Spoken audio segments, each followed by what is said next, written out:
Chapter 4140. Rescue, 2, you are listening at Novel Full. Audio.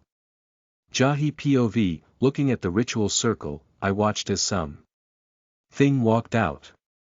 It looked vaguely humanoid. Standing on two legs, it was a tall creature, with deep crimson skin. Its torso was riddled with scars and markings. Instead of 2 arms it had 6, each one rippling with muscle and covered in runic tattoos. However, its head was that of a reptile, and its black eyes were empty and cold. As soon as it stepped out of the ritual circle, it stretched, reaching the same height as Mom. Cracking its neck, it looked around, its tongue flicking out of its mouth. Sosu. This is the land of the living. Disappointing. The voice was snake-like, low and cold. Rolling its arms, it looked behind it, towards the man covered with scars. Speak, human. Why have you summoned this lord? A fanatical grin on his face, the man dropped to his knees. It was true. Haha, Lord Tez, I fulfilled the prophecy of the river Nila. Tilting its head, Lord Tez looked at the man in confusion, staying silent for a few moments. River Nila. Prophecy. Looking down, Lord Tez continued to stay silent, before raising its head. Ah, that thing from millennia ago. I could care less.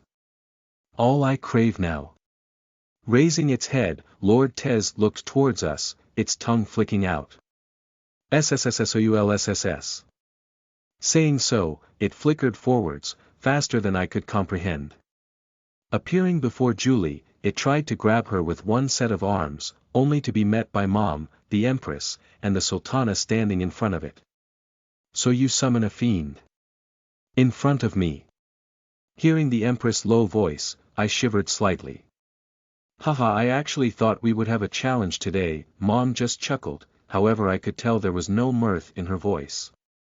Indeed. Jumping back, the fiend, Lord Tez, looked between the 3 women, its eyes narrowing. Looking between the Empress and Mom, I saw its eyes widen, and for the first time emotion was visible in its eyes. Fear. Complete, utter fear. Turning, it hissed at the man. Fool. Do you not know who they are? The man looked confused, saying, I do. Marquis Asmodia and the Empress of Ash. You. It snarled, looking at the 2 women. Raising its hands, 6 identical runes appeared, glowing a deep orange.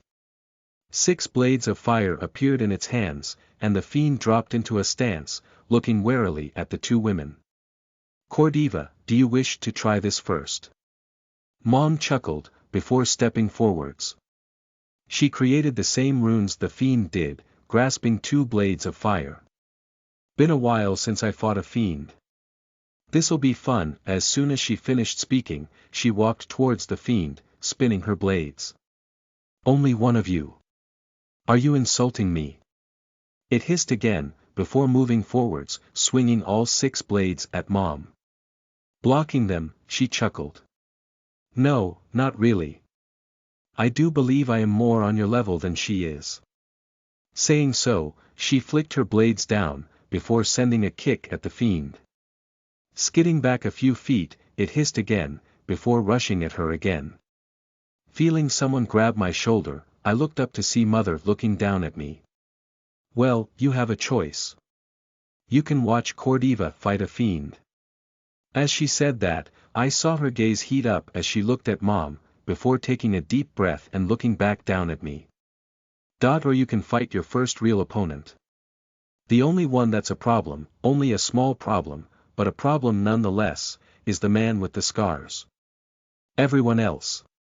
She scoffed, before narrowing her eyes down at me. So, do you wish to have your first fight? Or will you stand here and watch? I growled up at her, annoyed with how her tone slowly became disdainful. I'll fight. I didn't come here just to watch. Mother continued to look down at me, before nodding. Stay here, I'll go get partner number 1. Flickering away, she reappeared a moment later with a confused man in her hands. Pushing him forwards, she looked at me, saying, "Well, unless you face a lethal strike, I won't be interfering." I nodded, looking at the man. He was looking at Mother with fear, before looking towards me, some confidence and contempt making its way back into his eyes. "I'll kill you, brat." With that, he charged forwards. Seeing him draw a short sword, I watched him, confused. Why is he so slow? Anput is easily faster than him, and she is 20 years his junior. Shaking my head, I moved to the side, allowing his clumsy swing to strike the floor. Hearing the clang of metal on stone, I raised a brow. Punching towards his side, I felt a satisfying crunch as I broke a rib. Shrieking in pain, he collapsed, tears forming in his eyes. I scooped up his sword, twirling it as I felt its weight and balance. "Shoddy. Are you just going to stand there?" Hearing the bored tone of Mother, I grit my teeth slightly, before taking a deep breath. She really was good at making Mom and I do what she wanted. She knew exactly what buttons to press.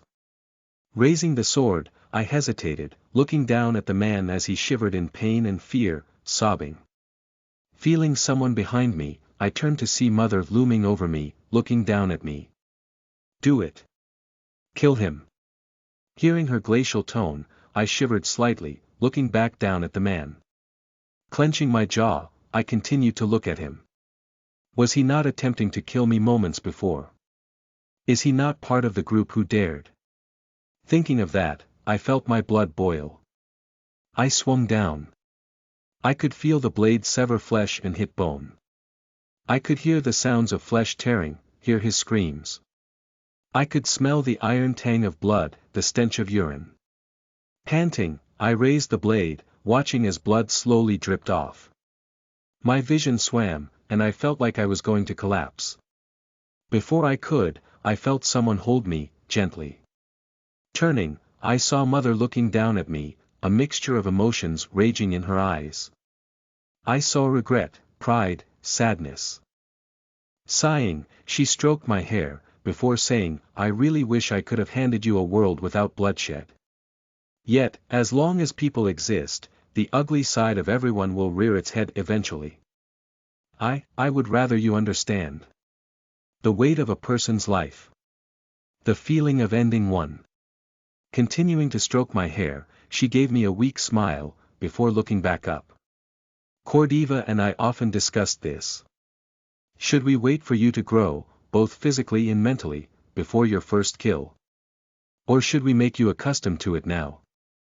After all, you are to inherit March Asmodia, a territory where outlaws and thugs live on our border with the Labyrinthian. Cordiva wanted you to experience it now. She said it would help shape you into who you need to be." Sighing, she grit her teeth before looking back down at me. "I wanted to wait. Maybe we could have helped create a more peaceful world before you entered the academy. Maybe, just maybe, you wouldn't have to bathe in blood like we did." My vision slowly stabilized, and I took a shaky breath. After only a few moments, I was fine. I felt very little about what I just did. Maybe it was my natural reaction to killing something that could think and feel. However, I just couldn't care anymore. Why should I worry about him? About any of them? They touched what's mine. They deserved to die. Taking another breath, I said, "Mother, I'm fine." "Really?" She looked down at me in surprise, before chuckling dryly. "I guess I should have expected this, huh? Cordiva and I aren't really the most caring people." I chuckled at that, saying, "I watched Mom give a man over to a fiend, turning him into a suit of armor, barely a month ago. I think I can stomach a little blood."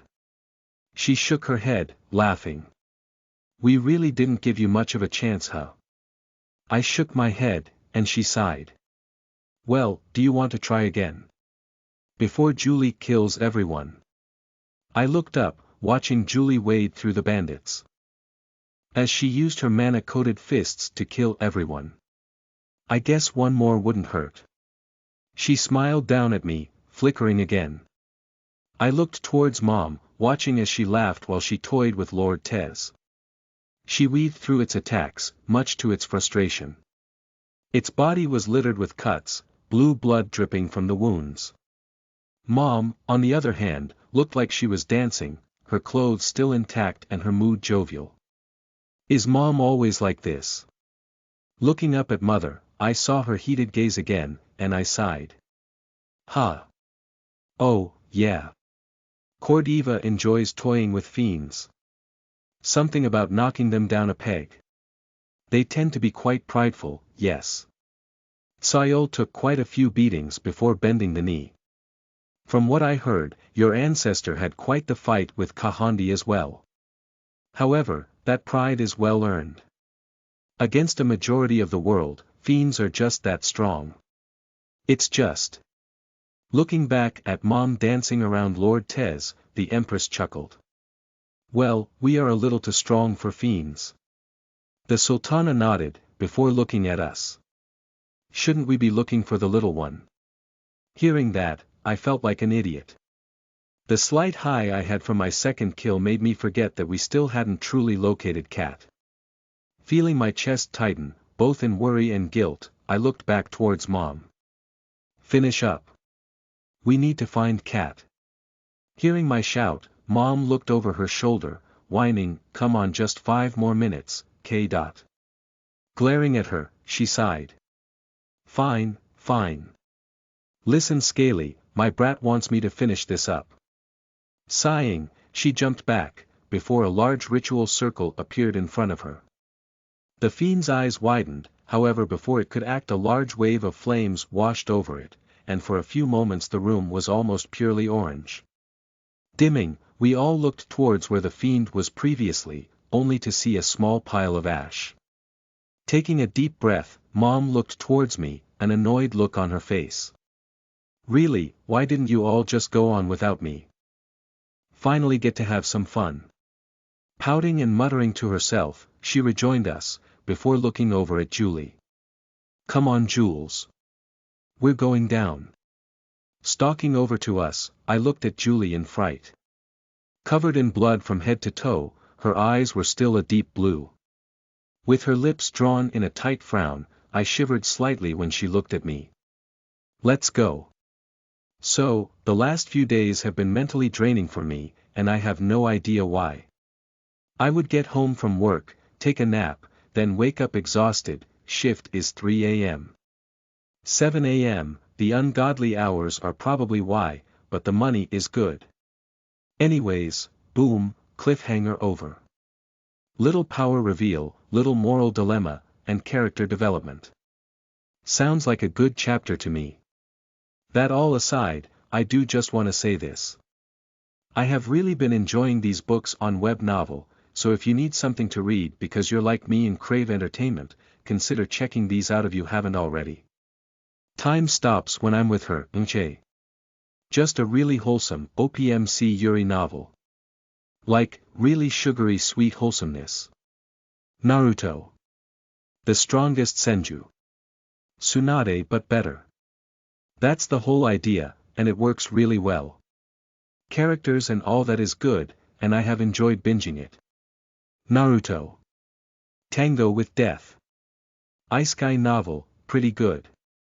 MC is believable, characters are great, plot is interesting, it's an alternate timeline, and overall I really like it. Also. Goddess of Ice corrupting Bleach. Mary's new novel. I thought I would have to wait a long time to read her Bleach fanfic, but she dropped it only 10 days after her Naruto one finished. I really can't wait to read more of it.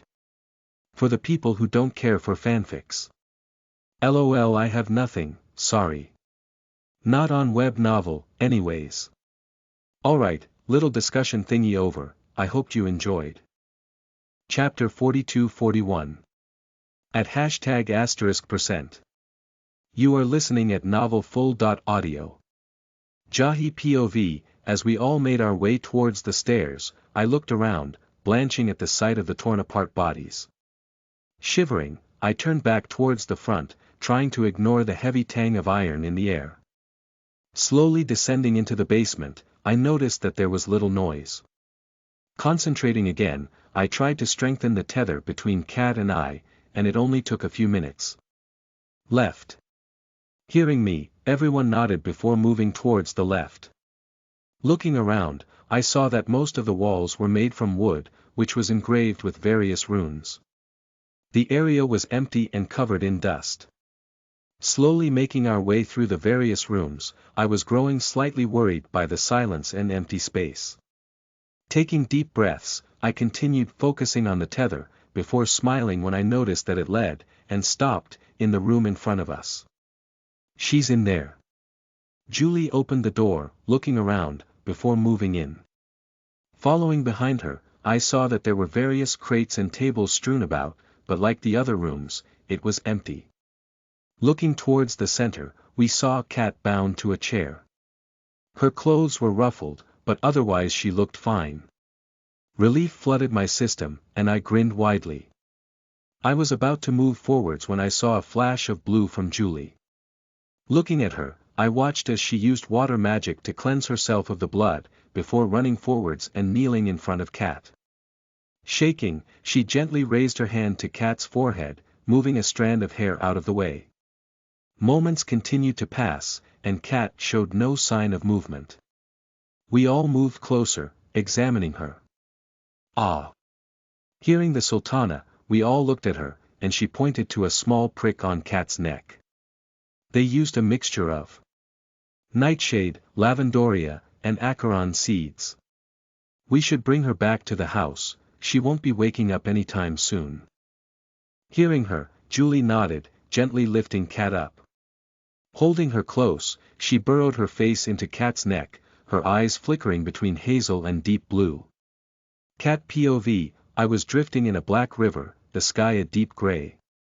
Looking around, I couldn't see anything. No waves, no light, nothing. Just calm, black water for as long as the eye could see. Raising an arm, I watched in fascination as the water rose off my arm, floating towards the sky. Submerging my arm again, I noticed that the water was the same temperature as me, and was dense. Moving forwards, I watched as the water rippled, but I noticed that there was no sound. Hello. Hearing my voice, I sighed in relief. At least I had that going for me, I guess. System. You there? I waited, and yet nothing responded, both in this world of water and in my mind. Frowning, I continued moving, hoping to maybe find something. As I waded through the chest-deep water, I recounted what happened. I remembered waking up in a dark room, before a scarred man approached me. After talking and beating another man, he approached me and, shuddering, I realized that I was most likely poisoned by something. Unless I died for a second time, and instead of a void I got a river this time. Chasing that out of my mind, I continued wading through this black sea, observing both the water and sky. I don't know how long it was, but eventually I found a small island. Moving towards it, I noticed that it was just a few feet long and wide, but at least I would no longer be in the water. Dragging myself onto the gray sand, I sighed in relief. My muscles ached. Thinking that, I looked down, noticing that I was back in my original body. Frowning, I looked around. Looking for something. Jumping in fright, I turned around. Standing on the water in front of me was me. Yet, it wasn't. We shared the same body, the same face, but where I had a warm, lazy look, the woman standing in front of me was cold and sharp. Her eyes were a ghastly blue, and she had a few runes etched onto her bare arms, which were much more muscular than mine. Sighing, she looked at me before pursing her lips. Looks like you're quite jumpy, huh? Well, we don't have much time. So, listen first before asking anything. Understood. Nodding, I stayed quiet, curious about what was happening. So, let's start with who I am. Obviously, I'm you, but I am the you from a long time in the future. Anyways, listen, I have a few things to tell you. 1. Start training both your body and your mind. It takes a while, and I don't remember when, but when I was young. Shit happened. I can't go too in depth, lest I attract its attention. 2. You should stockpile as many skill points as possible. Try to earn everything yourself before using them. Build a foundation. I learned the hard way that skipping the foundation was the wrong play. 3. Never trust at #%. Damn. Growling, she turned around, looking towards the sky. Looks like I said too much and overstayed my welcome. Look, just get strong, okay? You have probably a decade and a half or so before it happens. Enjoy the peace, but train. Train as hard as you can. You'll need it. Now, looks like I have to go before it finds me. Good luck, young me. Saying so, she flickered away, leaving me in silence. I was, to say the least, completely and utterly confused. Was that actually me? From the future? Why didn't she have the dog ears? Maybe that was how our soul looked like. Just our original body. Was that our soul? Hearing a faint rumbling, I looked around. The water was rippling, and the sky started getting darker. A loud rip came from behind me, and when I turned I saw a gigantic eye staring at me. The sclera was a deep crimson, and the iris was a swirling mixture of yellow and green. The pupil was a horizontal slit, the same crimson as the sclera. Pure malice and hatred was radiated from the eye, and I was shaking hard. I looked away, unable to withstand the gaze. I turned and ran, trying to get as far as I could. The rumbling continued, and the hatred kept washing over my body in waves. I ran, and ran.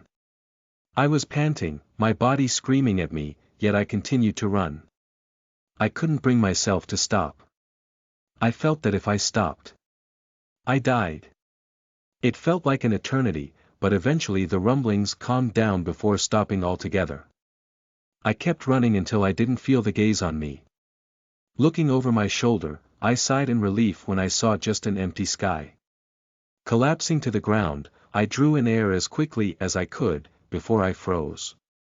Looking down, I screamed when I saw the eye was repeating infinitely below me, creating a landscape. Looking up, I saw the same thing, before I was flying down a spiral, the eyes all around me. Jahi POV, I looked down at Kat's pale, blanched face. Sweat poured from her brow, and I gently wiped it off. She was shivering, her eyes flitting everywhere below her eyelids. Sighing, I leaned back in my chair, holding her warm hand. For 3 days she had been asleep. For 3 days I sat beside her, along with Julie, watching over her. Looking up, I saw Julie resting her head on the side of the bed. She had managed to stay awake for the entire time, before passing out a few hours ago. We had tried everything, from hailing magics to herbs and medicines. However, that led to an unsettling revelation. It was no longer a matter of curing a simple poison, instead, we had to wait. Whatever was happening to Kat, it was something only she could overcome. Even with the bond one could only sense her physical presence, no longer able to feel surface-level emotions. The bandits used a mixture of things. The lavendoria was a plant that's extract made for a potent knockout drug, while the nightshade induced hallucinations. However, the real problem was acheron seed. It forced a person into their mind, to relive or recall various things. It was also something people knew little about, as it was not only rare but varied. Sometimes it was weak, showing someone basic memories, like what they had for dinner last night. Other times, it showed people a warped version of their memories, usually adding parts that weren't present during the actual events. Sighing, I looked down at Kat, wiping more sweat off her brow. Pulling the blanket up, I continued to hold her hand. Feeling her grip tighten, I looked towards her eyes. They flickered open slightly, before looking towards me. Seeing the ghastly blue, I shivered at how cold her eyes were. So. Yeah. Alright, we are going to discuss this, just a bit. Like the strange person said, if they are to be trusted, Major, crazy stuff won't happen for a while. Like a while. So, don't worry about that. We still have, according to this other cat, 15-ish years. That means that most of the stuff in the near future will still be tame-ish. You know, character development, training, fights, eventually smut. The normal stuff. I just kinda went with the chapter, and eventually all this will come full circle. We shall see if I am, hopefully, still writing then. Treat this chapter as something that may or may not happen. I don't plan on rushing towards Crazy Town. Like I said, I want to get all the other tame stuff done first before we get into that stuff. Additionally, if the reason you like this novel is for the tame stuff, I don't ever plan on getting rid of it. Cat will always be a maid and so on. It's just. Eventually I want to write about Jahi and Cat doing crazy stuff. Well, I should probably stop rambling. Chapter 43-42. Departure. You are listening at novelfull.audio. Cat POV, groaning, I opened my eyes. I had a pounding headache, and when I opened my eyes and saw the sun filtering through the windows, I grimaced. Feeling someone holding my hand, I looked over to see Jahi sitting next to me, her amethyst eyes wide with worry. Giving a weak smile, I saw her eyes water before she wiped them. Cat. She pulled me into a hug, holding me as tight as she could. Nuzzling into her arms, I took a deep breath, finding solace in her warmth. Jahi was shaking, and I could hear muffled sobs. Placing my hand on her back, I stroked her gently, hoping to calm her down. Time passed by slowly, however I wanted this moment to last as long as possible. To help me forget what just happened. Hearing someone shuffling behind me, I looked over my shoulder to see my mother wiping her red, puffy eyes. Seeing me, her eyes lit up even as tears streamed down her cheeks. Jumping onto the bed, she wrapped her arms around both of us, her face nuzzled between my ears. Surrounded by warmth, I smiled. However, it was this exact warmth that made me realize something. I need to start training, even if it's just the basics. I could feel their pain through their shuddering breaths, and while I was happy to be back in the real world, each shaky breath they took made my heart clench. I needed to be stronger, to prevent something like this from happening ever again. I could no longer hope that this life would be some warm, comfortable life, one where I can sit back and never worry about conflict of any kind. There was no way I could have a tool to get stronger and not use it. Feeling resolve growing in my heart, I continued to remain quiet, allowing them to find comfort in my presence. As I waited, I heard the system speak for the first time in a while. What? What happened? I couldn't see anything for 3 days. So you really couldn't see that? Are you able to view my memories? Or can I project them to you? I kinda need a second opinion from someone who won't think I'm crazy. If you concentrate on it really hard, I can view it. I clenched my jaw, before closing my eyes. Thinking about everything that happened in that monochrome world, I waited a few moments. Why? Why can't I see anything? The usual calm voice of the system was now concerned. I started to recount what happened, making sure to recount everything as best I could. If I had to guess. It's true. That really was you from the future. There is magic that can bend the laws of reality on this world, and when you have a system to help speed up your growth. Well, it's not unheard of for users to do things like that. I stayed quiet, thinking it over. If that really was me, and that I was really something that hated me to my core, I needed to get stronger. I can try and learn the basics of things now, before starting in earnest next year when I awaken my core. Catherine. Baby, are you alright? Do you hurt anywhere? Hearing my mother's concerned voice, I chuckled lightly. I'm fine, mother, really. She hugged us tighter, her breathing still shaky. Pulling away a few moments later, both she and Jahi looked me up and down, looking for any injuries. Chuckling again, I smiled at how much they cared about my well-being. My mother sighed in relief, her tense muscles finally relaxing. However, this just caused her to start crying again, pulling me back into her arms. I leaned into her, trying to comfort her. "I'll go tell everyone else that you're awake." Hearing Jahi's raspy voice, I looked over at her and nodded. Giving me a weak smile, she left the room, her shoulders slightly slumped. Moments passed, and I heard my mother take a deep breath. "Catherine. I think it might be best if you started training with Jahi now." Looking up at my mother, I saw her eyes had a worried look. Smiling up at her, I nodded my head, saying, "I want to start training as well. I never want to let you all go through something like that again." She stroked my ears, before sighing. "We were really worried, you know. For 3 days you laid here, looking like you were experiencing a nightmare over and over again." Nuzzling into her, I took a breath and nodded. I don't remember most of it, but I was scared. Just describing it wasn't enough. Sure, it was creepy, but it was something about the way it looked at me, the raw hatred it radiated, that scared me." She continued to stroke my ears, and before she could say another thing the doors flew open.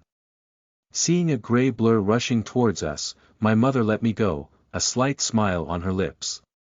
Feeling Leone wrap her arms around me, I froze for a moment. She buried her face into my neck, sobbing lightly. Gently stroking her back, I watched as Jahi and Anput entered. Jahi looked much like she did earlier. Her eyes would meet my own for only a few moments, before flickering away. However, I managed to see the slight specks of gold in her eyes when she was Leone hugging me. Anput was even more awkward, shuffling about as her ears and tail fluttered. Her lips were pulled into a frown, and her normally joy-filled eyes were puffy. Biting her lip, she looked at me before looking at the ground. Sighing, I gently moved Leone to the side, allowing us to stand up. She still had her arms wrapped around me, refusing to let me go. Shuffling towards the other two girls, I gestured for them to come forwards. Jahi took a hesitant step forwards, before moving behind me. Wrapping her arms around me, I could feel her bury her face into the other side of my neck. Smiling slightly, I looked at Anput and gestured again. She looked at me in surprise before moving forwards, joining the group hug. Hearing more footsteps approaching, I watched as the Marquis and Countess walked in, small smiles on their face. Moving towards my mother, they comforted her slightly. Next, the Sultana and Keo entered, both observing with neutral expressions. Nodding to me, they stood off to the side, silent. Finally, the Empress and Lorelei entered. Giving me small smiles, I saw Lorelei sigh in relief, before leaning into the Empress. "So, I guess everyone leaves today, huh?" Hearing the Marquis say that, I felt Leone tighten her grip, and Anput flinched slightly. Nodding, the Empress said, "I believe that would be best, yes. We can't leave our offices unattended for too long, right Anyubai?" "Indeed. We have some important matters to take care of back home. However, I would like to ask if we may visit again, Marquis Asmodia. Maybe for when Catherine awakens her core." I looked at the Sultana in surprise. She just nodded at me again, while Keo smirked at me before looking at my mother. "Yes, that does sound like a perfect time to come back." The Empress' low voice made me look towards her, and she just smiled at me, while Lorelei gave me a shrug. Sighing, I nodded to the Sultana and Empress, saying, it would be an honor to have the Sultana and Empress at my awakening. Jahi held me tighter at that, and I could feel her jaw clench slightly. Sighing, the Marquis said, "Well, if Catherine's fine with it. I'll send letters a month prior to the ceremony." Everyone nodded, before slowly filtering out of the room. Looking back, the Countess said, you all have a few more minutes before you should start getting ready before following behind the Marquis. Jahi and Anput pulled away, and after some coaxing, I managed to get Leon to let go as well. Smiling at everyone, I said, I wish you both will come visit next year. Anput nodded, her jovial attitude slowly returning. Maybe I can show you a thing or two when I come back. Smiling at her, she grinned at me before giving both Jahi and I a hug, before leaving the room, humming to herself as she went. Leon's orange eyes flared slightly, and she bit her lip. I will visit, Catherine. I promise. Hearing her low, shaky voice, I smiled at her. Seeing that, she blushed lightly before moving forwards. Gently wrapping my arms around her, I felt her shaking slightly. I'll be all right, Miss Leon. Really. This year will pass before you know it, as well. She just nodded, biting her lip again. Moving to Jahi, they briefly hugged each other. Moving towards the door, she looked back, her eyes watering. Gently smiling, I waved to her. Clenching her jaw, she quickly walked out of the room, tears falling down her cheeks. Sighing, I looked over to Jahi, who was standing there stiffly. Moving over to her, I leaned on her shoulder, before saying, I plan on joining you in your training now. Looking over at me in surprise, I could see reluctance and anticipation battling in her eyes. Are you sure? I am going to increase my training, by a lot. I don't want to have to experience something like that ever again. Hearing her voice grow soft and shaky at the end of that, I wrapped my arm around her, saying, I don't want to experience something like that again either, which is why I want to start training. She sighed, before pulling me into a tight hug. I was so afraid that when we found you, you wouldn't be alive. She started sobbing again, nodding. Well, I'm alive. So, let's try our best to keep it that way, yeah. Hearing my joking tone, she started chuckling. I promised to be by your side forever, didn't I? Her tone was joking, but I could feel the undertones of possessiveness and want. Stroking her back, I nodded, saying, forever and always. So, a few things.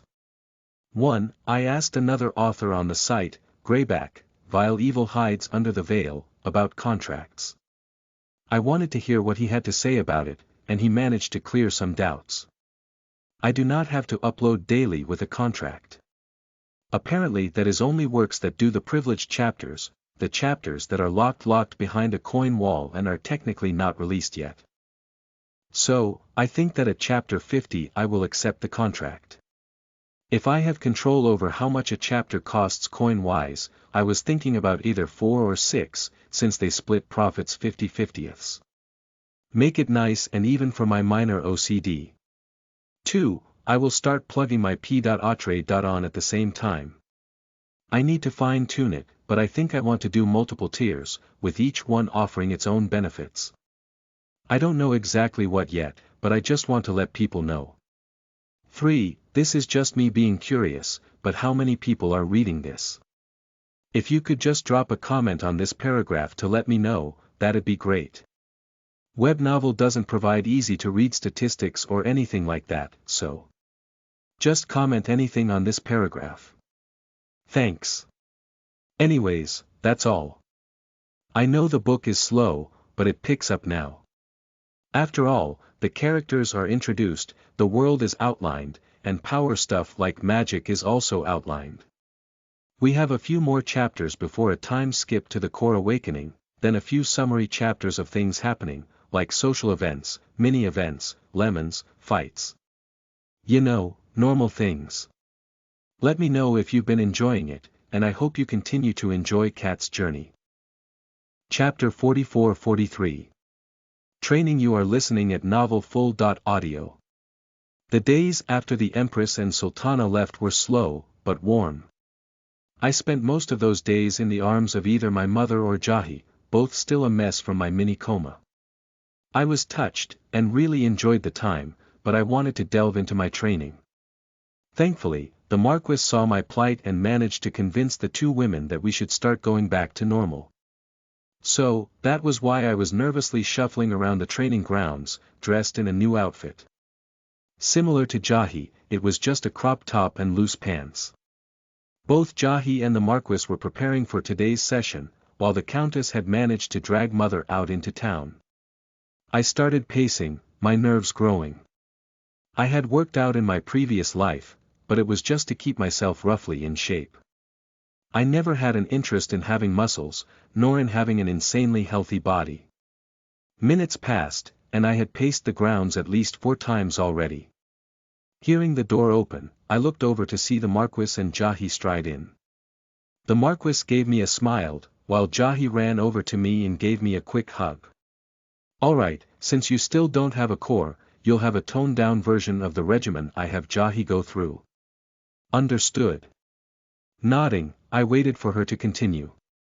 "To start off, let's have you do 50 push-ups and sit-ups, then 3 laps of the grounds. Do you know how to do those?" Nodding again, I decided to start with the push-ups. Dropping into a plank, I made sure my hands were directly below my shoulders before lowering myself. Feeling the familiar burn in my wrists, shoulders, and chest, I smiled wryly. I never really liked push-ups, preferring sit-ups drastically more. However, I understood why they were a staple of most people's workouts. They used a good amount of muscles and was something you could do anytime, anywhere. I continued, however I started struggling at the 20 mark. My body was still that of a child, even if I was stronger than my previous life. Getting to 20.5, I collapsed to the ground, panting. Looking to my left, I saw Jahi quickly dropping and rising, her breathing even. Pouting, I rolled over to my back, getting into position for sit-ups. Crossing my arms over my chest, I curled myself to my knees, before lowering myself to the ground. Unlike push-ups, I managed to get up to 40 before I started struggling. Shakily raising myself on the 50th sit-up, I tried, and failed, to gently lower myself to the ground, instead slamming into it. Groaning, I looked up at the sky, deciding that I was going to point my next stat points into strength. "You good?" Opening my eyes, I saw the Marquis looking down at me with a grin. Glaring at her, I continued taking in gulping breaths, trying to get my heart rate down from what felt like 100 beats a second. Moments passed, and eventually my heartbeat steadied enough for me to get to my feet, albeit shakily. Taking in deep breaths, I moved towards the edge of the grounds, before I started jogging. The grounds were a decent size, about the same size as the gymnasiums in schools. Roughly 80 feet long and 40 feet wide, the laps I had to take would have been easy if I was an adult, but as a kid they were draining. However, I got them done, even if I felt like my body was screaming at me. Collapsing to the ground again, I just focused on my aching body, everything else taking a back seat. This was why I enjoyed working out in my previous life. I could throw myself into it and not think about school, work, people, money. It was just me and my body. Nothing else in the world mattered during my workouts. However, the Marquis had other ideas. Scooping me up, she moved me towards the other side of the grounds, where a few rocks were lined up, each a different size. Placing me on the ground again, she pointed at them, saying, "These have been here for centuries. We could use metal weights, but there's something enjoyable about using these. Anyways, you will lift and lower that rock there 20 times. It should be manageable." Chuckling at me, she leaned against one of the rocks, watching me. Groaning, I dragged myself towards the rock. Wiping my hands free of sweat, I wrapped my small arms around the rock, before lifting it. At least, I tried to lift it. I barely got it a few inches off the ground before I had to drop it to the ground with a loud thud. My arms still ached from the push-ups, and seeing me struggling, the Marquis sighed. "Well, I guess I have to remember that you aren't part demon."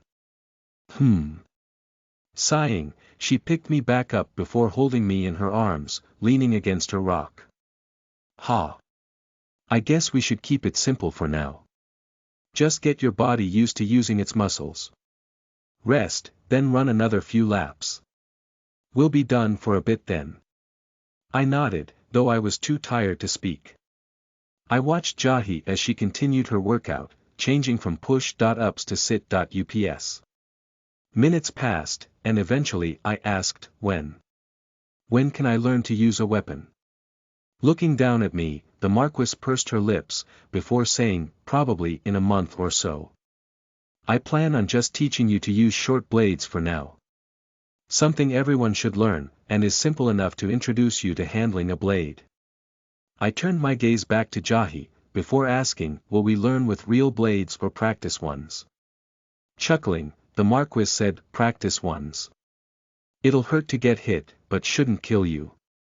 The only difference between them and real blades being the sharp edges and maybe the weight. I want you both to be used to using metal, not changing from wood to metal. There's a big difference between the two. Seeing Jahi get up, a slight sheen of sweat covering her body, I watched as she started jogging around the grounds. She moved at an even pace and took practiced breaths. I looked at her with slight envy, wanting to be able to do what she was currently. Sighing, I snuggled into the Marquise' arms, enjoying the soft sensation of her chest. You know, you and Jahi are very different. She was always more independent. She wouldn't refuse physical affection, but she never went out of her way to receive or give it. Ha, I wish she did though. It feels nice. Saying so, she held me closer, and when I looked up I could see her smiling warmly at me. Maybe I should ask Julie. I gave her a dry look, making her chuckle. Ruffling my ears, she went back to observing Jahi, her ruby eyes glowing with warmth. We fell into a comfortable silence, the only sound being that of Jahi's feet hitting the stone path and her paced breathing. Eventually, Jahi walked in front of us, taking quicker breaths. Her body was now shining with sweat, and I had to drag my eyes away from the sweat that dripped down her midriff. Smiling at us, she asked, so? What now? Placing me back on ground, the Marquise said, we'll go through a few spars, while Kat gets her last laps in. Then we're done for today. I have some work I need to finish. Sighing, she nodded her head towards the center of the grounds. Jahi walked behind her, though not before giving me a knowing smirk. Blushing slightly, I resumed my laps, taking a slower jog so I could observe their spar. I may not be able to spar now, but that doesn't mean I couldn't learn something from watching them. Jahi took up a stance opposite the Marquise, before throwing a quick jab towards her stomach. Lowering her arm, the Marquise blocked the punch before sending punch of her own towards Jahi. Swaying, Jahi let the fist sail past her, before ducking under the arm, sending quick punches towards the Marquise side. I watched as they slowly warmed up, their punches, chops, kicks, and dodges growing in speed. Eventually, I could barely comprehend one blow before another two were sent out, or I couldn't track how they dodged something. Their spar provided the perfect distraction, as I managed to perform more than 3 laps, only stopping when my lungs burned with each breath and my leg muscles screamed in pain. Dropping myself onto a rock, I continued to watch them spar, entranced by their elaborate dance. I don't know how much time passed, but eventually they stopped, Jahi panting while the Marquise just wiped her brow. Yet again I had to drag my eyes off of Jahi's body, focusing on her flushed face. Walking towards me, I broke out of my reverie, grabbing the towel I had readied after I finished my laps. Moving forwards, I wiped Jahi off, my head spinning slightly at her scent. The tang of sweat mixed perfectly with her naturally sweet smell. Seeing my nose twitch, Jahi grinned before saying, if that was all Mom, I want to go take a bath now. Giving a knowing grin to Jahi, the Marquise nodded, shooing us out of the training grounds. Grabbing my hand, I was dragged from the room. Jahi rushed us through the halls, and my heartbeat quickened. Sorry for the long delay. I was going to get the chapter out yesterday, and even had a third of it done, but Destiny 2 released the Lightfall showcase, as well as the new season, so that's what I was doing both yesterday and today. Also, the reason we are on 44. Chapter 43. Training, is because I put a little disclaimer thing before Chapter 1, letting new readers know that the story is slow and that the style changes from the first few chapters. Other than that, we are probably 2 chapters away from Cat's core, so. Hee hee. Chapter 45-44. My core, 1, you are listening at Novel Full.audio. We slowly settled into a routine, swapping around the classes we currently had, as well as completely dropping Baron Jilk's class. The Marquise decided she wanted to push forward the physical training that she was going to give Jahi, and since I wanted to join in, she allowed Baron Jilk to stay. However, Jahi would no longer have to study under the Baron for 3 hours a day now. The new schedule had Baroness Estra at the same time, 8:10 in the morning. After that was an hour break, before we went to study with Archmage Kolia from 11:3.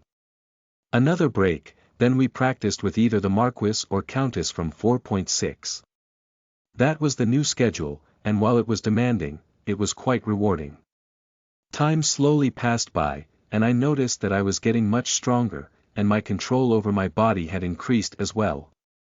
I also learned that I could train myself to increase my own stats, as I had gained a few points in every category, as I was improving my body and mind. Add that to the large amount of experience I earned just from basic day-to-day activities and my status now looked like this. A/N. Just remember. This is a whole year's progress, and I am showing you the progress from let's say January 1st, 2000 to January 1st, 2001. Which means the numbers are fucking huge. If you remember from like 10 chaps ago, I had a little quest sheet for how much XP per room cleaned, plus her additional daily quest of bathing Jahi. I took averages for each quest, so this number could be much bigger if I made her get every quest done to perfection. Level 11. 1555/5764.5. 291055/5764.5, level up. Level up. Level up. Level up. Level up. Level up. Level up. Level up. Level 19. 7097/147744, STR. 11:22, Con. 10:20, AGI. 10:20 Dex. 11:22, Cha. 13:26, .wis. 12:24, int. 12:24, my stats all reached at least 10 in my young form, which the system told me that the average, non-core having adult human had. So, I was as strong as a normal adult. At the age of 5. I was pleased with my growth over the past year, and I couldn't wait to be able to actually use my stats.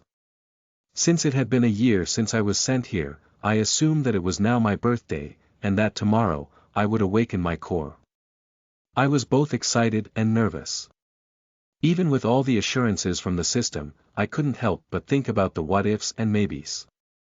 What if I didn't actually awaken a core? Maybe my core would be faulty. After all, nothing is set in stone in the universe. Probability and chance rule everything. What if Jahi leaves me because I don't have a core? What if she didn't want me to have magic at all? These thoughts would pop up here and there, and I would be sent into a mini spiral of nervousness and trepidation. However, I always managed to drag myself out from it, with and without help from Jahi. I smiled as I looked over at her sleeping face, my heart warming at her peaceful expression. Over the last year she had aged considerably. You can hear about how demons and cores speed up maturation, but seeing it is something different. Jahi was now 6, and she looked like she was around 8 or 9 in reality. Her dark ram's horns were now tipped with a burnished gold, a small side effect of her light magic. Her light blue skin remained smooth, and her raven black hair was still silky smooth. Recently, her normally amethyst eyes were speckled gold, and Archmage Kolia had told us that it was something that could happen when you awakened your core, features on your body would start to display your element. In Jahi's case, it was her gold-tipped horns and speckled eyes. Jahi was now much taller than me, standing at roughly 5 feet. Her body was also slightly toned, and when I ran my hand over her midriff I could feel the solid muscle of her abs.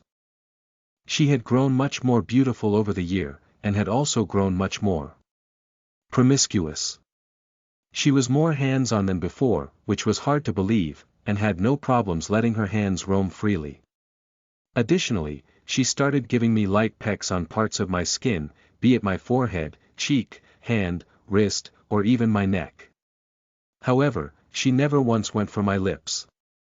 Shaking myself lightly, I continued to watch her sleep, before rolling out of bed. Stretching, I entered the bathroom, looking into the mirror.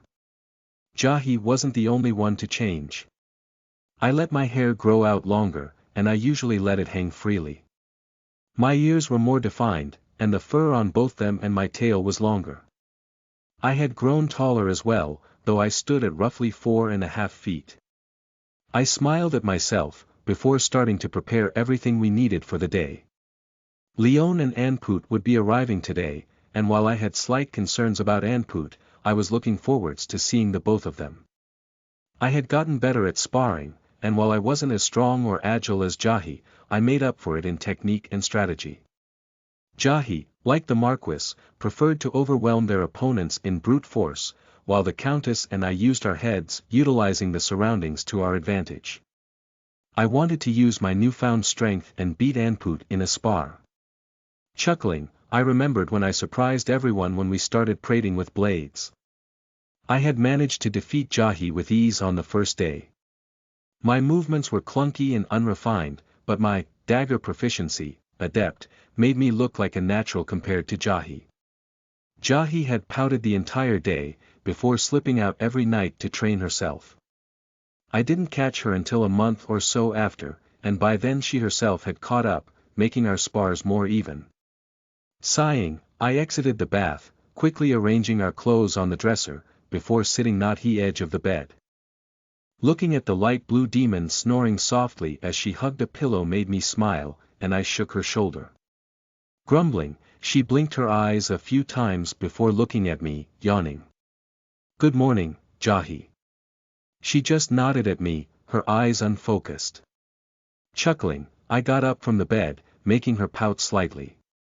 I gave her a small smile as I quickly stripped, before entering the bath. Like clockwork, Jahi entered in behind me only moments later, hugging me from behind. She gave me a peck on the cheek before sitting on a stool. Kneeling behind her, I started washing her off. "Cat, are you excited for tomorrow?" Hearing her cheerful voice, I smiled, saying, "I can't wait. Not only will I finally start growing quicker, but I also get magic." Jahi looked over her shoulder, chuckling. She knew how much I enjoyed magic, as I had created dozens of spells for both her and myself. Archmage Kolia had also started challenging me, creating complex sequences or ritual circles and having me decipher them. "Haha, I can't wait to spar with you after you get your core. You're already so tough now." I smiled again, gently rubbing her shoulders. Jahi was truly a battle junkie, and besides teasing me, it seemed like it was the only thing on her mind. We slowly finished our bath, before slipping into our clothes and making our way towards the Marquis room. We were going to eat with them before waiting for Leon and Anput to arrive. Entering the room, we sat down on the couch, Jahi picking up the book on the table in front of us, opening it. She started reading quietly, her arm wrapped around me. I leaned into her, enjoying her warmth as we waited for the Marquis, Countess, and Mother to come out. "So, we have a few scenes to go through here, before some more mini time skips to get to different scenes I have planned. Then, the academy starts. Also, doing the math for the levels took more time than I would care to admit, and is making me realize how stupid I was in the beginning. I mean, 1.5x per level seems small, until you reach the 100,000s. Then it's quite large. Anyways, hope you enjoyed. I know I skipped over her learning to fight, but I would rather do what I have planned than make you read about how she learned how to use a dagger. Chapter 46-45. My Core, 2, you are listening at novelfull.audio. We continued lounging on the couch, Jahi reading while I simply dozed off, waiting for the Marquis, Countess, and Mother to wake up. Thankfully we didn't have to wait long, as I watched the Countess shuffle out of the room with a yawn, with Mother walking out behind her. Seeing us, they both gave me warm smiles, with my mother making her way over to me. Giving me a hug, she ruffled my ears before exiting the room, making her way to the kitchen to grab our breakfast. Plopping onto another couch, the Countess sighed before looking at me. You excited? I nodded my head, smiling. My Core. Finally being able to use magic, being able to start my training in earnest. Growing faster. I couldn't wait for my Core. Chuckling, the Countess leaned back into the couch, closing her eyes. The room fell quiet again, as we waited for the Marquis to enter. It didn't take long, and she came out of her room, stretching, before sitting beside the Countess. Wrapping her arm around her, the Marquis said, well, both Leon and Anput arrive in an hour or so. You excited about that? She shot me a sly grin, and I chuckled. Yes, I am actually. I enjoyed Leon's company, and I want to beat Anput in a duel. The Marquis nodded at that, though I could feel Jahi pull me closer to her. I smiled, leaning into her, before waiting for breakfast. Like always, it was a simple meal, just a spread of fruits, bread, and slices of meat. Quickly finishing the meal, Jahi and I made our way back to our room, making sure we were presentable for our arriving guests. After we were ready, we made our way towards the front gate, enjoying the various scents from the large garden in front of the Marquis estate. Similar to last year, I took my time walking down the path, enjoying the various flowers on the way. Seeing a deep blue orchid, I gently plucked it from the stem. Feeling me stop, Jahi turned, tilting her head. I quickly placed the flower in her hair, chuckling as her eyes went wide. Seeing her cheeks darken slightly, I grinned at her before continuing on the path, admiring the other flowers. Jahi sprinted towards me, wrapping me in a hug before pecking my cheek. Grabbing my hand, she led us towards the gate, her steps hurried. Allowing myself to be pulled, I watched as we passed the various flowers along the way. In my free time, when I just needed to have some time all alone, I would wander through the gardens, enjoying the smells and colors that it provided. Reaching the gate, the guards all bowed to Jahi, making her wave her hand in annoyance. Moving to a bench, she dragged me onto her lap, wrapping her arms around me. Burying her nose into the crook of my neck, I leaned back into her, smiling as I felt her breath on my neck as she spoke. You really know how to drive me crazy. I chuckled, staying quiet as I enjoyed her touch. She continued to hold me, and we drifted into a warm silence, waiting for Leon and Anput to arrive. It wasn't a long wait, as a guard rushed over and informed us that a royal carriage was approaching. Getting up, Jahi quickly straightened her clothes before standing straight, waiting for the carriage to pull up to the gate. I smoothed my own dress, before standing a step behind Jahi, my hands folded in front of me. Seeing the familiar crimson and gold carriage, I watched as the door flew open before it could even come to a full stop. Rushing out of the carriage was Leon, wearing a long crimson dress. I smiled slightly as she rushed towards us, her orange eyes glowing with joy. In the year that we hadn't seen her, she, like Jahi, had grown quite a bit. She was Jahi's height, and her ashen hair fell to her waist, flowing freely. Leon was followed by her Orthress, Janice. Like Leon, Janice had grown in size, almost double the size he was last year.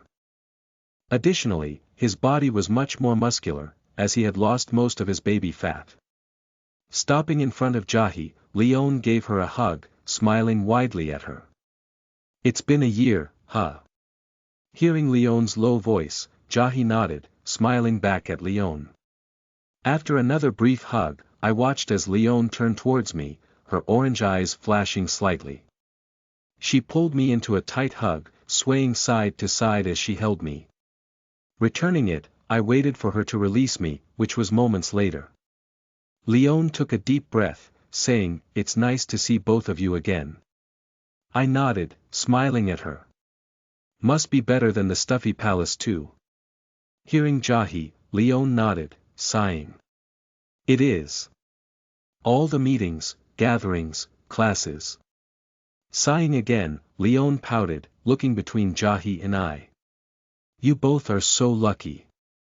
We chuckled, making her pout more, before we heard the sounds of a carriage drawing near.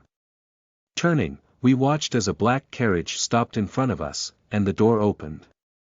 Stepping out with a stretch, Anput looked over at us, a lazy smile on her lips. Wearing similar clothes to her last visit, I could see her defined midriff, paired with the olive skin and bright red fabric, made her look quite beautiful. She had grown slightly taller, standing around my height, while her black hair was pulled into a ponytail. Strapped to her back was the sword she bought last time she visited. As she walked towards us, she grinned, stopping next to Jahi. "Long time no see, huh?" Nodding, Jahi gave her a quick one-over before smiling back at her. Anput yawned, before saying, "Well, let's go. I feel like I'll fall asleep if I don't move around soon." Before we entered the gates, I looked back at the carriages, confused. "Did Lady Lorelei and Lady Kio not accompany you?" Turning to me, Leon shook her head, saying, "Mom stayed home. She had to smooth some deals over for the academy. Besides, I used a teleportation circle to get to one of our summer palaces in the countryside, and had 2 guards accompany me." Anput shrugged, saying, "Well, Mom's pregnant, so Mother won't let her travel." "Same thing as Leon really. Took a teleportation circle to the border with some guards." I looked between them before nodding. Leon walked beside me, while Anput walked in front, looking around the garden. We continued walking at a slow pace, enjoying the cool breeze and view. "Have you started doing any physical training, Kat?" I looked at Anput, who was smirking over her shoulder at me. I smiled back at her, saying, "I have. In fact, if I could be so bold, would you care to spar with me?" Her smirk widened, and I watched as her dark eyes narrowed. "Yeah, let's. In fact, why don't we spar today, when you don't have a core, and tomorrow or the day after, when you do have a core? I don't want you saying you lost because of not having a core or something similar." I nodded, and I heard Jahi chuckling. "Anput, want to place a bet?" Hearing Jahi's jovial tone, Anput grinned at her, nodding. "Well, if Kat beats you without a core, you have to do whatever she says for the day."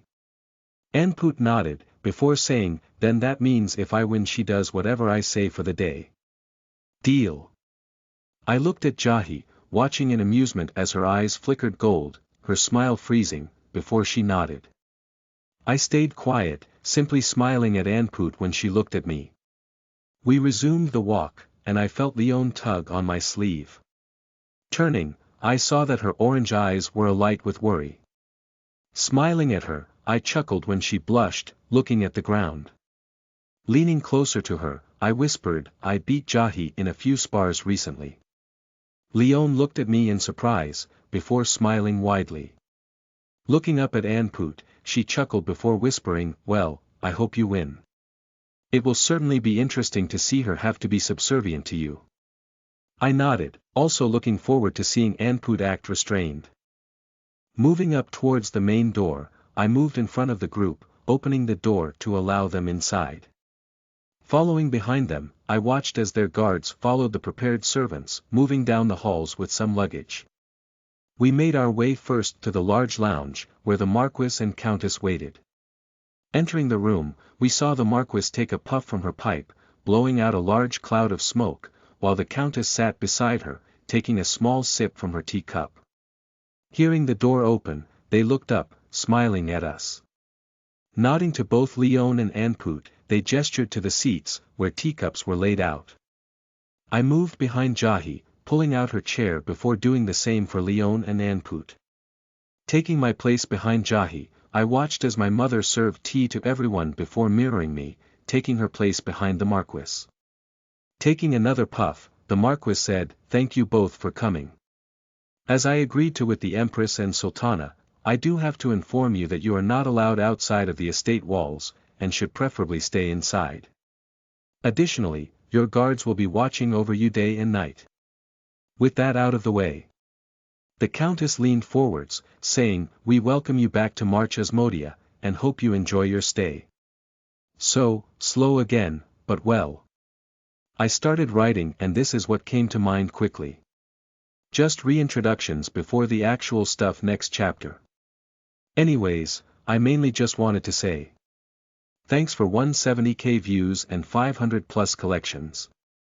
Also, it was amazing to see so many people gifting Power Stones every week, averaging around 100 over the last 3 weeks. I didn't think people would donate daily due to my inconsistent upload schedule, but it means a lot to see the continued support. Thank you all so much. Chapter 47-46. My Core, 3, you are listening at novelfull.audio. After giving the formal greeting, as well as inquiring about their parents, eventually the Marquis and Countess released us, mainly due to Anne Poot dozing off slightly during tea. As soon as we were dismissed, Anne Poot shot up and moved towards the door, her tail swaying slightly behind her back. We made our way to the now familiar training ground, and Anne Poot and I walked to the center after grabbing practice blades.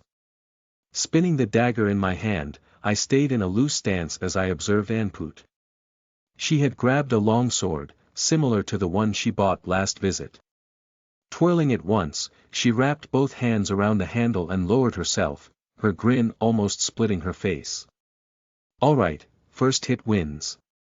Leone will be the judge, since she is more impartial than me. Are you ready?" Hearing Jahi's voice, Anne Poot and I nodded, waiting for the countdown. 3.2.1, go. Anne Poot dashed forwards, swinging the blade down towards my skull. Her movements were fast and fluid, and even as I stepped to the side I had to ward off an elbow sent my way. Jumping backwards, I spun my dagger into a reverse grip before I rushed towards Anne Poot, swiping the dagger towards her midriff. Seeing her spin out of the way, I stabbed the dagger back towards her, catching her off guard. She quickly brought the crossguard up, narrowly blocking my dagger. She moved back, her eyes narrowed as she looked at me. "I didn't think you'd be this good, Cat." I just smiled at her, before dashing forwards again. This time, as I stabbed the dagger at her again, I sent a jab towards her temple. She swayed, before slashing her blade towards my midriff. I rolled to the side, before lunging back at her. She had swung too far, and was off balance, so I smiled widely when the dagger started inching closer and closer to her side. However, I suddenly found myself lying on my back, the air knocked from my lungs as Anne Poot sent a kick to my chest. I blinked rapidly, feeling the cold metal on my throat before my vision refocused. Looking up, I saw Anne Poot smirking at me, her blade resting on my throat.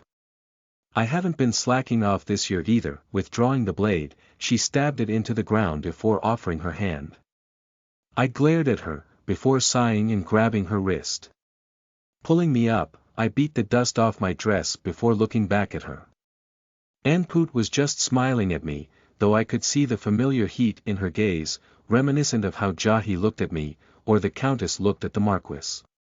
Leaning towards me, Anne Poot whispered, "If you weren't already promised to Jahi, and I didn't need to worry about my marriages.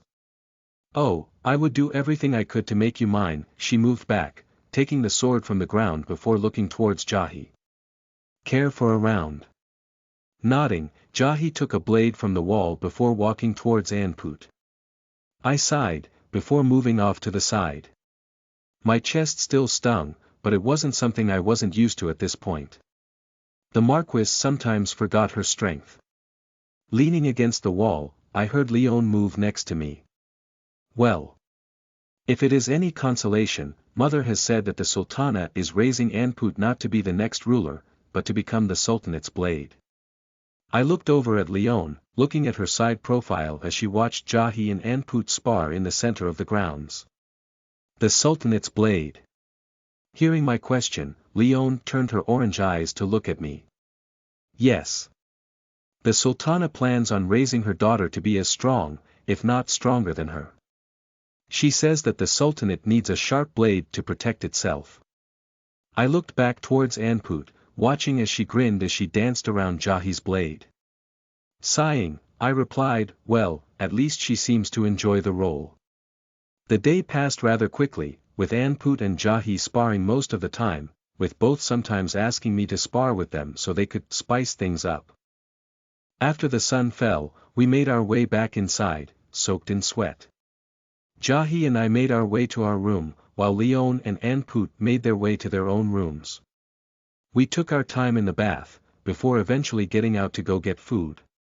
Eating a large meal, Leon asked if we could go to the library, where she and I looked through various books about magic while Anput chatted with Jahi.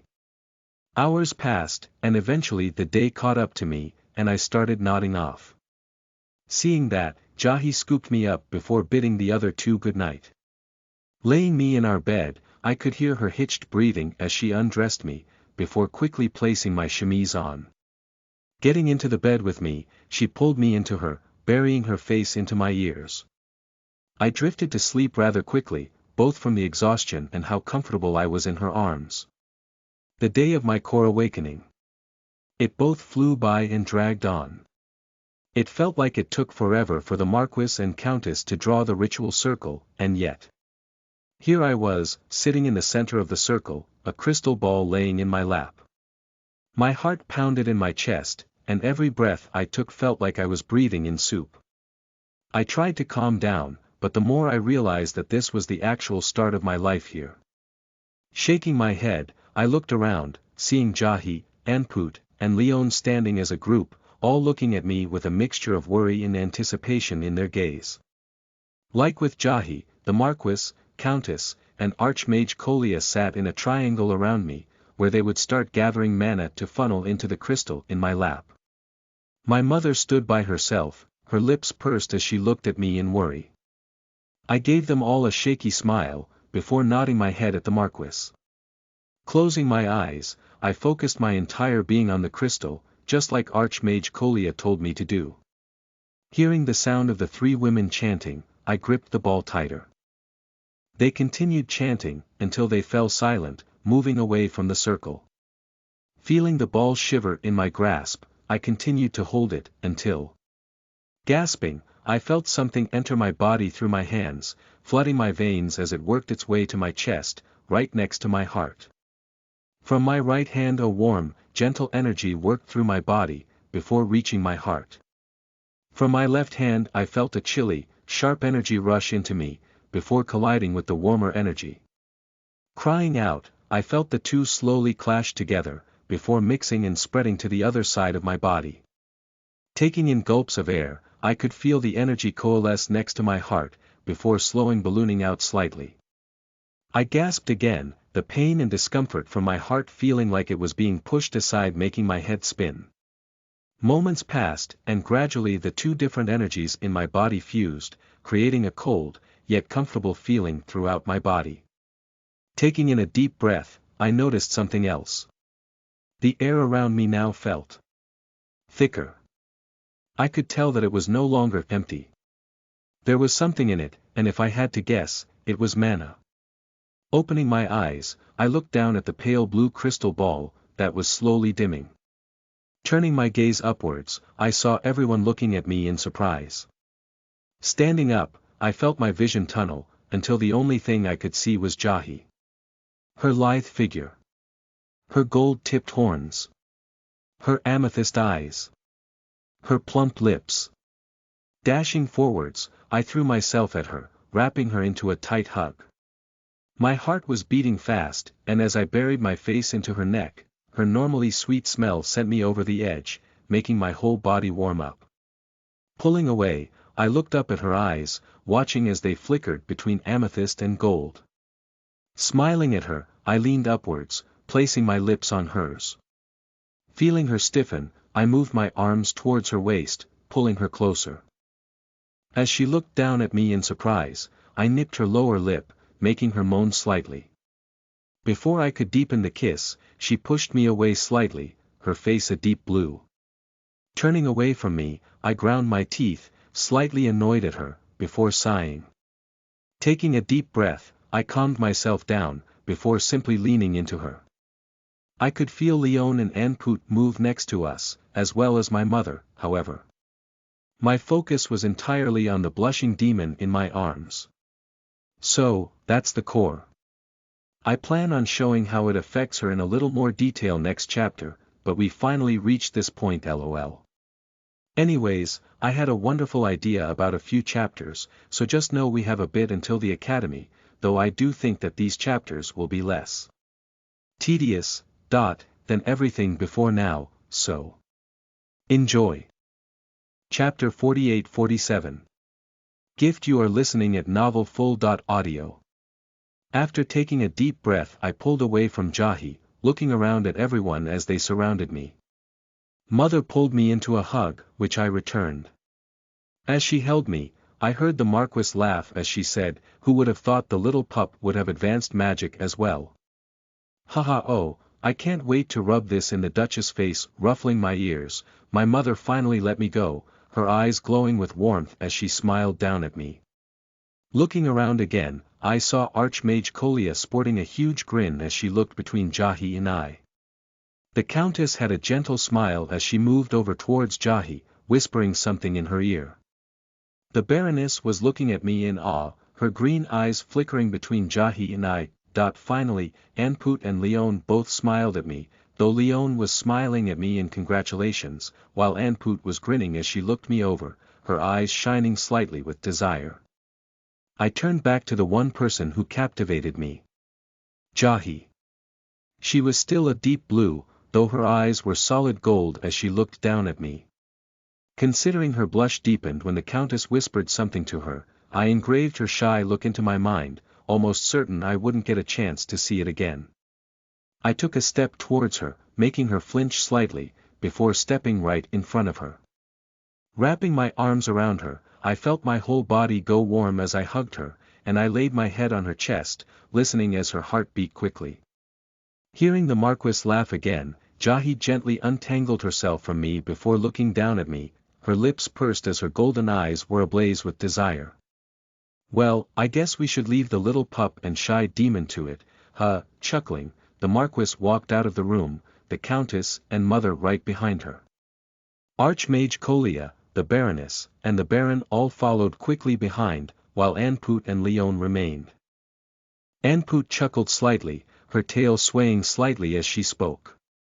"Really, who would have thought that the heir of House Asmodia would awaken light magic, and her maid would awaken ice magic? It's insane." I smiled at her, before looking back at Jahi. While I enjoyed seeing her shy expression, the fact that she had pushed me away not once but twice was irking. I wanted to hold her, I wanted to feel her warmth. And yet, taking a deep breath, I calmed myself down slightly, before listening to Leon speak. "Congratulations, Cat. Now we can practice magic together." Turning, I saw her orange eyes were glowing with excitement, and I just smiled back at her. "I appreciate the praise, I really do, but I am quite tired right now. Could we talk in a few hours?" Still smiling, I watched as Anput smirked at me while Leon just nodded, her eyes still glowing. I watched as they left the room, before looking back up at Jahi. She shuffled about, her golden eyes flickering between the floor and me. Giving her a few moments, I sighed in slight annoyance as she remained silent. Jahi. Flinching, she let out a high-pitched yes. Sighing again, I said, "Shall we go to our room?" Hearing that, she looked at me before her cheeks darkened again, before nodding slightly. Grinning, I grabbed her hand and led her towards our room, switching our normal roles as she dragged behind me. We quickly made it to our room, before I dragged her into the bedroom. Letting her wrist go, I dropped onto the bed, looking over at her. Seeing her shuffling around again, I sighed before saying, "Jahi, what's wrong? Was it the kiss? She looked up at me, before nodding slightly. Did you not like it? Time seemed to slow down considerably, every second feeling like an hour as I waited for her answer. If she said she didn't like the kiss. Feeling my heart clench, I watched as she stood there, biting her lip. I continued to watch her, before letting out a large sigh of relief when she shook her head. Then what? What's bothering you? She took a breath, before looking at me with her gold eyes. Are you going to stay with me? I mean, with ice magic you could go anywhere. The duchy up north, for exam. As she spoke I got up, grabbed her wrist, and threw her onto the bed. If this was yesterday, I wouldn't have been able to do that as easily, but my whole body felt lighter and stronger. Climbing on top of her, I watched as my hair draped onto her face. Taking a breath, I leaned closer, before kissing the tip of her nose. Seeing her widen her eyes in surprise, I sighed before saying, have we not said it enough? Jahi, I will always be with, now and forever. There is no need to worry. After all, my magic is yours, my body is yours, my life is yours. Unless you yourself kill me, I will never, not in a million years, let you go. I growled that last part, before leaning down and kissing her again. Pulling away, I saw her eyes burn bright with desire as she pulled me into her, burying her face into my neck.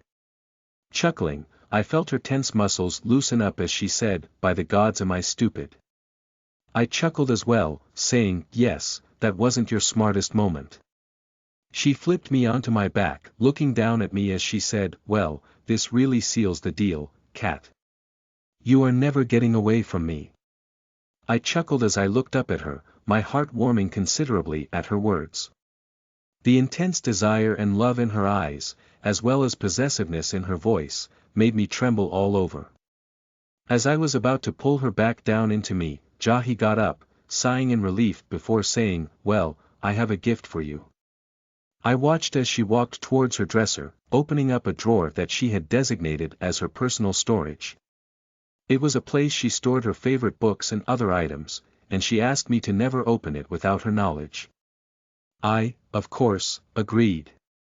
After all, everyone needs a place they can be alone, a place they can store their own things. She walked back over, a box in her hand. She smiled down at me, before placing it in my hands. It was a long, thin rectangular box, and was quite light. Unwrapping the bow, I raised a brow at Jahi before taking the lid off.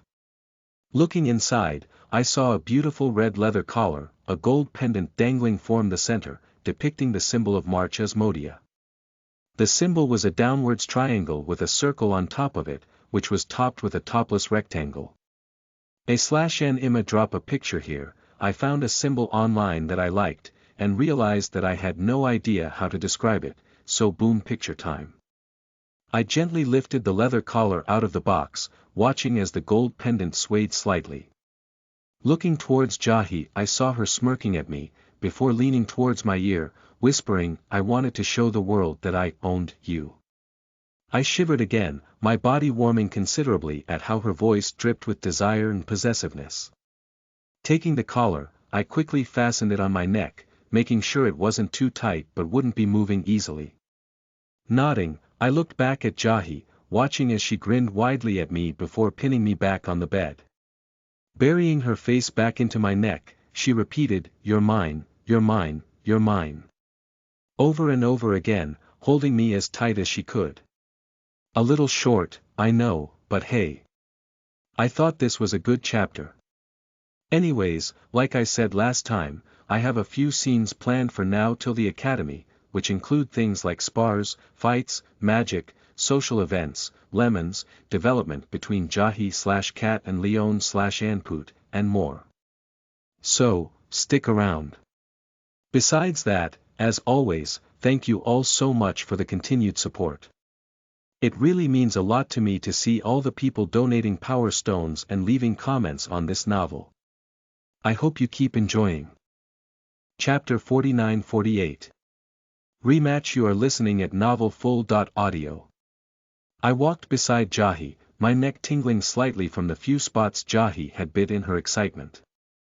Thankfully the collar was wide enough to cover most of them, and as we walked I constantly rubbed it, a smile on my face. Not only was I feeling so good physically after cuddling with Jahi for the last hour or so, but I shivered slightly whenever I felt the collar on my neck, reminding me that Jahi had just claimed me as her own. Walking down the corridors, I squeezed Jahi's hand as she led me towards the training grounds, where she said she wanted me to try out some magic and then have my rematch against Anput. Looking back over my stats, I widened my eyes in surprise when they had all gone up by 2. Stats. STR. 13, 26, Con. 12, 24, AGI. 12, 24, Dex. 13, 26, Cha. 15, 30, Wis. 14, 28, Int. 14, 28, why did my stats go up? Awakening a core strengthens the body.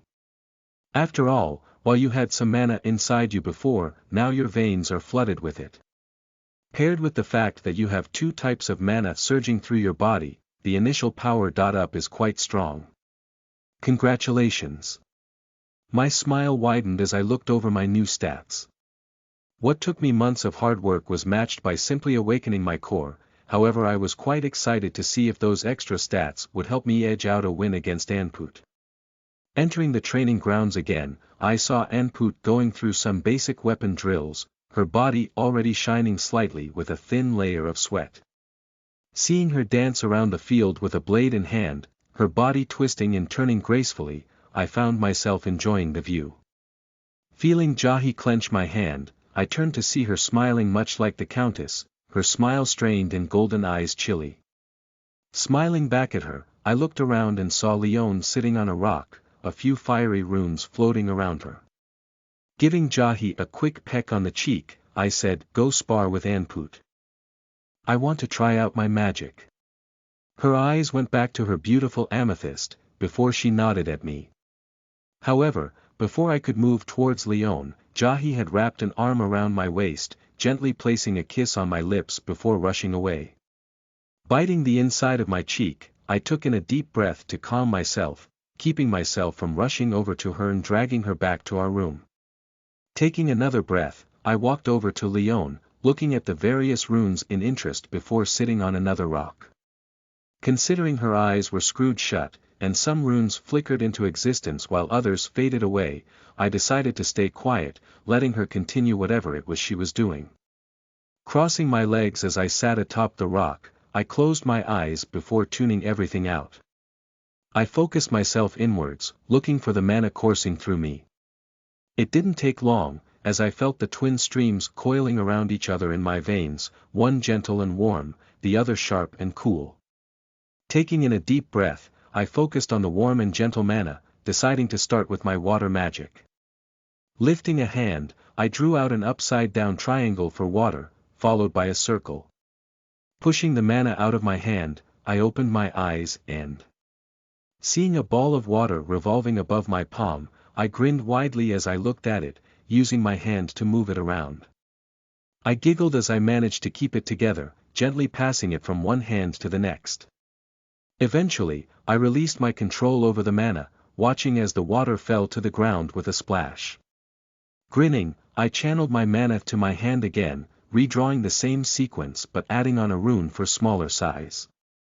I watched in amazement as a small golf ball of water appeared above my palm, and I started playing with it again, entranced by this simple act of making a sphere of water. Releasing it again, I pursed my lips as I went through all the runes in my mind, before deciding to try something stronger. Again creating the sequence for a small water sphere, I added on the rune for speed, before aiming at the rock beside me. Pushing the mana from my palm, I watched as the sphere flew towards the rock quickly, before splatting against it. I felt giddy, and continued trying out more combinations of basic runes, enjoying the ability to cast magic.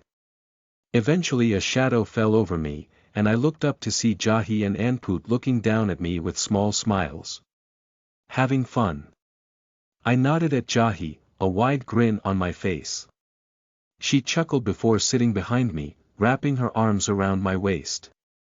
Leaning back into her, I felt a slight throb in my head, before a dull ache spread behind my eyes.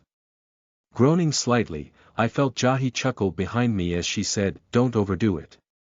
You just awakened your core this morning, you need to let your body get used to having mana flowing inside of you." I nodded, sighing in relief as I felt Jahi place a palm on my back, a warmth flooding through me.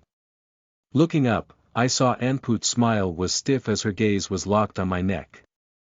Raising a hand to the collar, I fiddled with it, making Anput look at my face.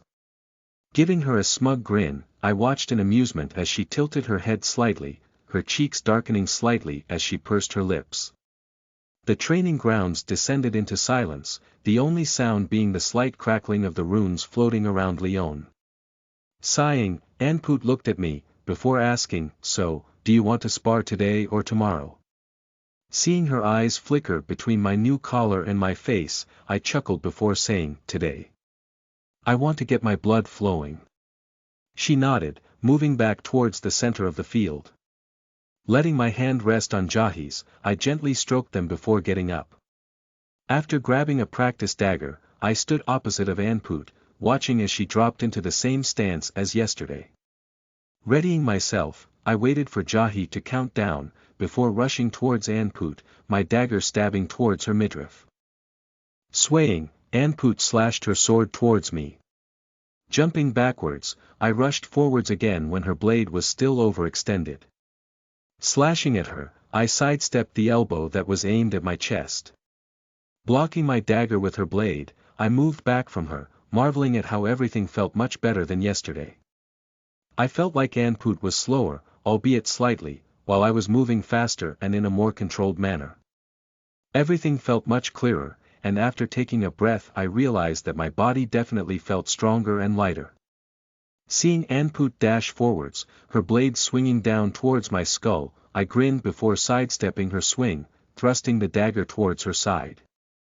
As she moved to block the thrust, I sent my free hand jabbing towards her midriff.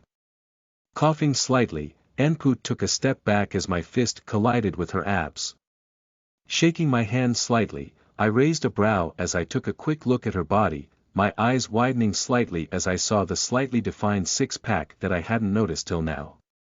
Smirking at me, Anput took in a breath before whispering, "Now I really want you." Anput dashed forwards again, her blade like lightning as she sent blow after blow at me. Warding everything off with my dagger, I grunted in pain as each strike sent jolts up my arm. Growling in annoyance, I rolled to the side before leaping at Anput, sending another thrust towards her side. Seeing her sway out of the way, I again sent my free hand towards her, only to watch as she pivot out of the way. A wide grin on her face, she brought her blade down towards me. Seeing it coming at me from above, I dove towards her, wrapping my arms around her waist as I tackled her to the ground. Hearing her breath be forced from her body, I quickly snaked my dagger to her throat, panting as I looked at her laying under me. As she felt the cold metal kiss her throat, Anput looked up at me with wide eyes, before grinning widely at me. Seeing her obsidian eyes radiating desire, I yelped in surprise when I suddenly found myself on the ground, Anput sitting on top of me, her cheeks flushed and panting. Opening her mouth, she spoke in a husky voice, "I'll give you the win, but..." Before I could react, she had placed her forehead against mine, her lips inches from my own. "I really want you now." Before she could lean forwards, Jahi had dragged her off of me, her eyes a brilliant gold. Glaring at Anput, Jahi pushed her away, making Anput shiver before she grinned at Jahi. Getting up, I looked between the two girls, watching as the demon glared at the jackalkin. Sighing, I moved next to Jahi, saying, "It's fine, Jahi, really." She looked down at me, her lips pursed before taking a deep breath. Opening her mouth, she was about to speak when we heard Leon let out a laugh. "So, I was going to write yesterday, but I woke up with a headache that wouldn't go away. Anyways, we have 2 more chapters before I accept the contract, so don't be surprised when chapters get locked. I hope you keep enjoying the book though." Chapter 50-49. Leone's Breakthrough. You are listening at NovelFull.audio. Hearing Leone let out a laugh, all three of us turned to see her surrounded by dozens of runes. Each rune was glowing crimson, and they slowly moved to create a ritual circle in front of her. A wave of heat radiated from the ritual circle, and we watched as Leone stood up, her orange eyes glowing as she inspected the circle with a wide grin on her face. Her ashen hair billowed slightly in the heat wave, before she reached out a hand and touched the circle. Rippling, it slowly spun clockwise before shrinking in on itself, going from being as tall as Leone to being the size of her palm. As it shrunk, it spun faster and faster, before it shot towards her chest. She groaned in pain as it touched her skin, and we rushed towards her when we saw her clothes burning away. However, before we could take another step, Leone shouted, "It's fine. Don't worry." Even as she said that, we knelt beside her, gritting our teeth as we heard her grunting in pain. The ritual circle was searing itself onto her skin, the deep crimson a stark contrast to her almost paper-white skin. Taking shuddering breaths, I was about to ask Jahi to heal her when we felt someone appear behind us. Turning, we looked up to see her personal guard staring down at Leone, shaking his head. Like the guards that accompanied the Empress before, they were dressed in a deep red armor with a dragon mask helmet. However, their armor was much more intricate than the previous guards, as golden runes were etched across various parts of their armor. Additionally, a spear was strapped to their back instead of a claymore. "Princess, did the Empress and Queen Presa not tell you to wait?" "Ha! I really don't get paid enough for this." With a weary sigh, the guard knelt behind Leone, placing their hand on her back. Leone gasped, before taking in a deep breath. The ritual circle's glow faded, and eventually the heat stopped as well. Looking at her chest, Leone grinned widely before slumping backwards, her eyes rolling into the back of her head. Really? Ha, whatever. Listen, there is no need to worry, the princess will be fine. She just needs sleep. The guard gently scooped Leone up before making their way to the door. Turning, they said, "She should be awake in a few hours, so hold your questions till then." Bowing slightly, they left the training ground. Looking between the two girls, I saw that Anput and Jahi were just as surprised as I was, their mouths wide open as their gaze was fixed on the door. Was that a magic tattoo? Hearing Jahi's voice filled with disbelief, I nodded my head. Yeah. Imprinting a rune on the skin is said to be painful, let alone a ritual circle. I wonder what it was. Anput chuckled, saying, "Well, I guess that just proves that Leone is going to be quite the mage, huh? After all, creating ritual circles is already quite difficult at this age, but imprinting it on your skin. Almost impossible." We looked at one another, before smiling. Well, I guess we should follow her example, How about another spar? For the next few hours Anput and Jahi sparred, with me sitting on the rock slowly getting myself used to my magic and flow of mana. Every once in a while Jahi would cast her healing spell on me, allowing me to push myself further. However, while I was creating sequence after sequence, I noticed that they came to me much quicker than before, and that I was casting them with much more ease. Eventually, my mana slowly ran out, producing a large headache for me to deal with. As I clutched my head in my hands, I received a notification. Skills unlocked. Mana Control, Novice. Spells and ritual circles are easier to cast. Undine's Blessing, Novice. Spells and ritual circles related to the water domain are stronger, mana regenerates quicker while in water. For a brief moment I forgot about my headache, instead marveling at my new skills. Mana control is something that, while basic, was really important. Being able to control my mana better would be necessary to creating and casting awesome spells, like coating my body in mana to create an armor of sorts. As for Undine's Blessing, being able to have stronger healing spells or creating a condensed stream of water would be great spells to have. Besides, regenerating mana while in water is insane. However, why are they using vague words like easier, stronger, and quicker? They use such words because you have no way to see the values assigned to those things. For instance, you have no idea what the numerical value assigned to casting a water sphere is, nor do you know the power behind a water spear. Unless you yourself calculate it, the skills stay vague. However, do know that it isn't by a small amount, it is actually quite generous. Hearing the explanation, I sighed before groaning. I probably shouldn't use this much mana ever again. Opening my eyes, I had to blink a few times to clear my vision, watching as Jahi swung her blade at Anput, only to be blocked with a loud clang. Getting up, I looked at the sky and saw the sky was darkening, so I wobbled over to the girls and said, "Keep sparing. I'm going to go to take a bath." Yawning slightly, I saw Jahi nod before blocking a slash from Anput. I smiled before making my way to the door, slowly traversing the halls until I reached our room.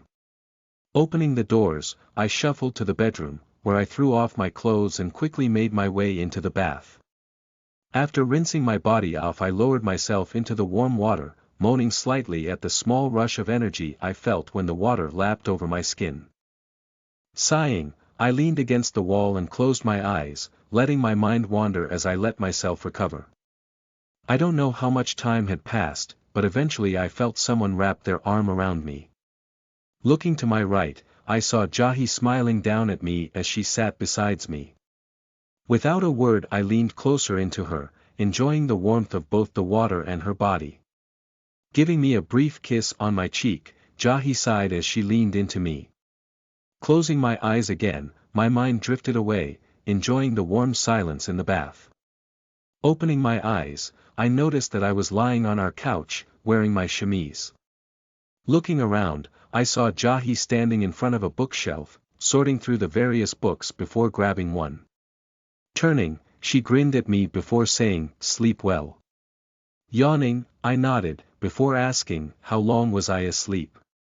"Only an hour." However, I heard that Leone was awake. "Did you want to go see her?" I nodded, curious about what she had done earlier. Seeing that, Jahi chuckled before moving into the bedroom, coming back out with one of her jackets. Tossing it to me, she placed her book on the table before moving towards the door. Throwing on the jacket, I followed behind her. We made our way towards Leone's guest room, where we saw Anput leaning next to the door. Nodding to us, Anput knocked on the door twice. After a moment the door opened, the guard looking outside. Seeing us, they sighed before opening the door wider, gesturing for us to enter. "Please mind your voices, as the princess has a headache. Additionally, please let her explain first before you ask 1,000,001 questions." We nodded at the guard before entering the room. Looking around, we spotted Leone sprawled out on one of the couches, a book in her hand. Hearing us enter, she looked up, smiling at us before closing the book. "Well, as you probably guessed, that was a magic tattoo." Her voice was slightly raspy, and she had to take a sip from the teacup in front of her to continue. "Over the last year I worked with Mother to develop a ritual circle to increase the amount of mana someone could absorb from their surroundings and that amplified their spells. Obviously, it is quite complex, and is different per person, as it is tuned specifically to your mana. So, we managed to get most of it done.